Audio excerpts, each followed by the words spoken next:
তাবারাকাল্লাযী বিয়াদিহিল মুলকু ওয়া হুয়া আলা কুল্লি শাইইন কাদির। লক্ষ্মীপুরের রায়পুরে যমজ দুই বোন আরিফা সুলতানা ও আবিদা সুলতানা এইচএসসি পরীক্ষায় জিপিএ 5 পেয়েছেন। তারা দুজনই কোরআনে হাফেজা। তাদের এমন সাফল্যে আনন্দে উচ্ছ্বসিত মা বাবা সহ স্বজনরা। আসলে ইচ্ছা থাকলে আর পরিশ্রম থাকলে সবকিছুই হয়। আমার সবচাইতে বেশি পড়াশোনার পিছনে সবকিছুর পিছনে মানে সবচাইতে বেশি অবদান ছিল আমার আম্মুর। মানে ছোটকাল থেকে সবাই তো এখন প্রাইভেট পড়ে, কিন্তু আমরা ক্লাস 6 পর্যন্ত আম্মুর কাছে পড়তাম। আমার আম্মু আমাদেরকে অনেক সাহায্য করেছে সবকিছুর জন্য। টানা তৃতীয়বার অর্জন করেছে দেশের সেরা সুপার ব্র্যান্ড স্বীকৃতি বসুন্ধরা টিস্যু। আরিফা ও আবিদা খুলনার বাসিন্দা হাফেজ আবু দাউদের যমজ মেয়ে। তাদের বাবা বর্তমানে সৌদি আরবে কর্মরত।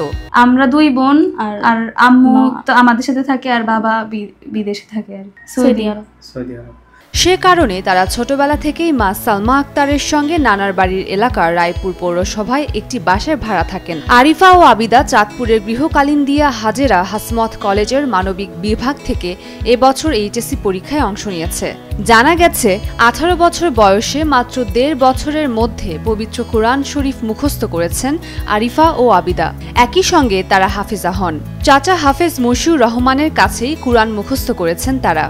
প্রতিষ্ঠান থেকে না, আমার কাকা মশিউর, উনার নাম হচ্ছে মশিউর, উনার কাছ থেকে পড়েছিলাম, অনলাইনে পড়া। এসএসসি পরীক্ষার পরে শুরু করছিলাম, আল্লাহর রহমতে 1.5 বছরের মধ্যে শেষ হয়েছে। উম্মে রুম্মান, ক্রান্তি, ডেইলি সান।